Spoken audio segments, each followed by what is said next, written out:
Hey guys, welcome to the video. Salt here.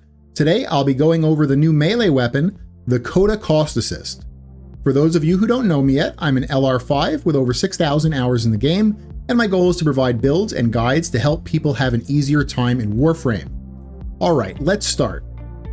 So, unique things about the Coda Caustacyst is that the heavy attack spawns a wave of bile that gets applied in a line in front of you.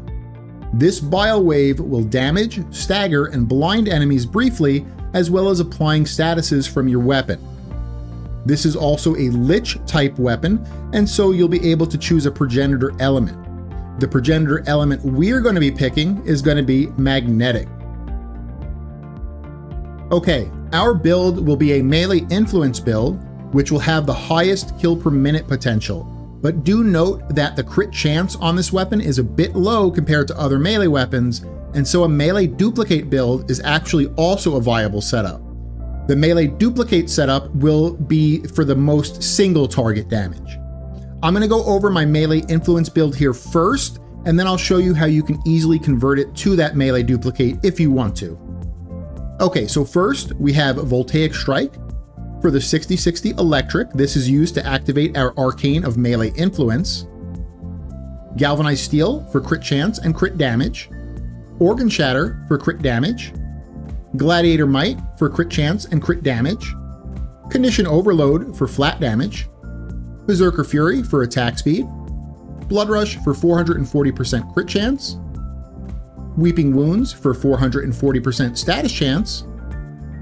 And now going over the stance slot here, we have the two options of Stalking Fan and Reaping Spiral. Stalking Fan's best combo is the forward block that includes one forced slash proc. Reaping Spiral has three good combos. The Neutral Light has one forced slash and does slightly more DPS than Stalking Fan's. The Neutral Block has one forced slash and does slightly more DPS than Stalking Fan's. And the forward block has one force slash and does very slightly more DPS than the Stalking Fans combo. So mathematically speaking, it would seem like Reaping Spiral would be the clear winner, but this is why I always say to test these combos yourself to see if they actually feel good to use. Because all three of those Reaping Spiral combos, they lack forward movement and primarily only target directly in front of you.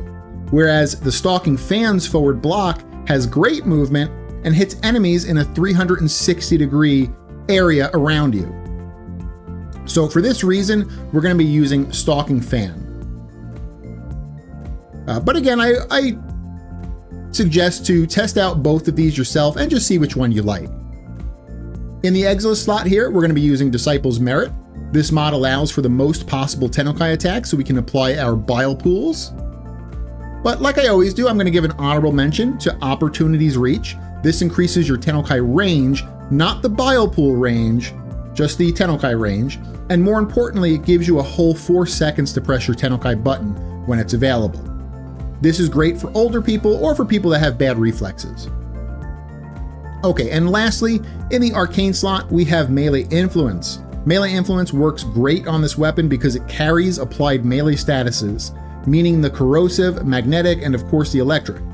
So this turns this weapon into an AoE armor stripper and magnetic primer, which is really good.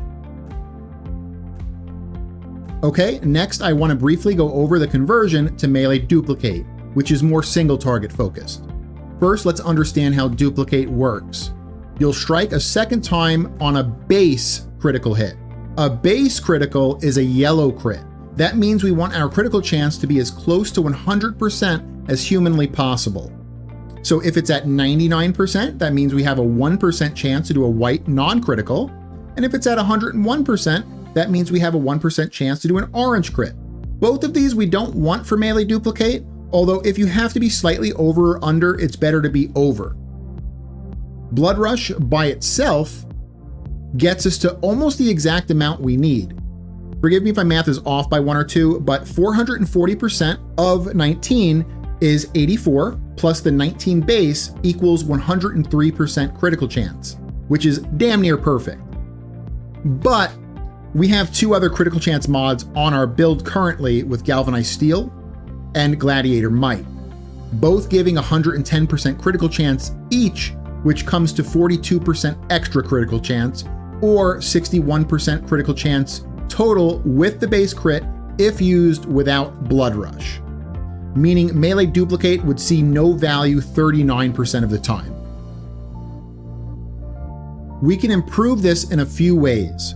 First, we can use Gladiator Vice instead of Berserker Fury for attack speed, which would add 21% critical chance to the previous 61%, totaling 82%.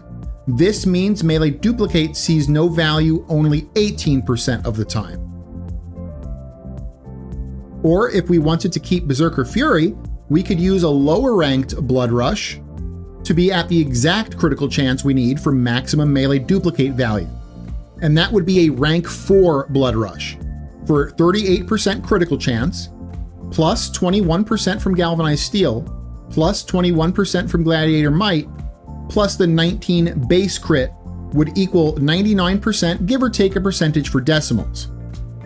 And so I did the math, and you can make that decision to either use all 3 crit chance mods to get maximum value out of duplicate, or to only use Galvanized Steel, Gladiator Might, and convert your attack speed mod into Gladiator Vice, and not use Blood Rush for that 82% value from melee duplicate.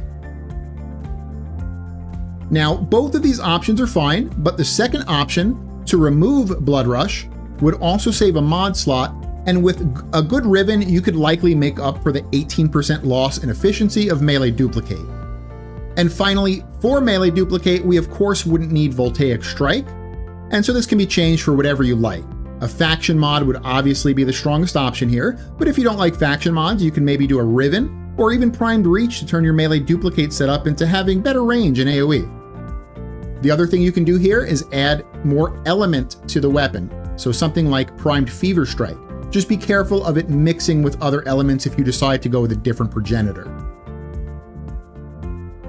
Alright, so this is how you build out the new melee, the Coda Caustacyst. I hope you guys liked it, and if you did, consider leaving a like and subscribing for future content. And so I'll leave you with about 5 minutes of gameplay showcasing the weapon. Thanks again for watching, and I hope you guys have an amazing day. Alright, bye.